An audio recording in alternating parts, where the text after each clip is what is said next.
এক গ্রামে ছিল এক সুন্দরী যুবতী মেয়ে। সে প্রতিনিয়ত আয়নার সামনে দাঁড়িয়ে নিজের চেহারা দেখত।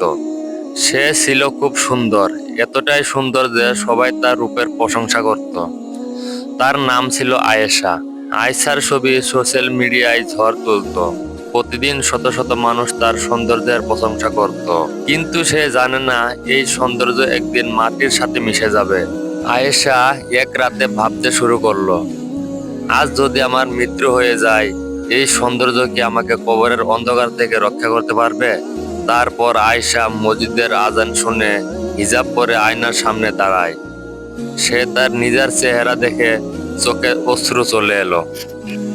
সেদিন থেকেই আয়েশা বদলে গেল। সে বুঝলো আসল সৌন্দর্য মুখে নয়, অন্তরে। সে নিজের চেহারা দেখে আল্লাহর পথে ফিরে এলো। আয়েশা নামাজ শুরু করলো, কোরআন পড়তে লাগলো, অসহায় মানুষদের সাহায্য করতে লাগলো। তার মুখের রূপ কমেনি, কিন্তু তার অন্তরের নূর আরো উজ্জ্বল হয়ে উঠলো। মানুষ তার বাহ্যিক সৌন্দর্যের কথা ভুলে গেল, কিন্তু আল্লাহ তার অন্তরের সৌন্দর্য কবুল করলেন।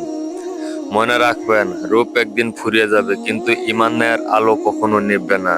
আপনার যদি আমাদের গল্পটি ভালো লাগে থাকে, কমেন্টে লিখুন আলহামদুলিল্লাহ। আর ইসলামিক গল্প পেতে কোরআন অ্যালবাম চ্যানেলটি সাবস্ক্রাইব করে পাশে থাকুন। আল্লাহ হাফেজ।